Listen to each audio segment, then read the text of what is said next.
దేవుడు ఒక మనిషిని ఎప్పుడు దర్శిస్తాడు? కీర్తనలో ఒక చోట రాసి ఉంటది, అరుణోదయమున దేవుడు ఆ పట్టణమును దర్శించుచున్నాడు. దైవజనమా, ఎంత అలసిపోయినా రాత్రి 11ంటికి పండుకో, 12ంటికి పండుకో, ఒక దైవికమైన క్రమాన్ని అలవాటు చేసుకో.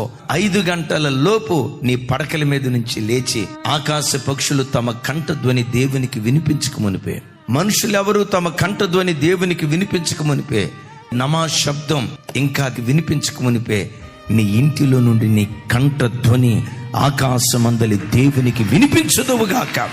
అలా నువ్వు వినిపిస్తే ఒక మాట అంట, నీ ఆత్మదీపం ఎందుకు ఆరిపోతుంది? నువ్వు నిరంతరం మండే వ్యక్తిగా ఉంటావు.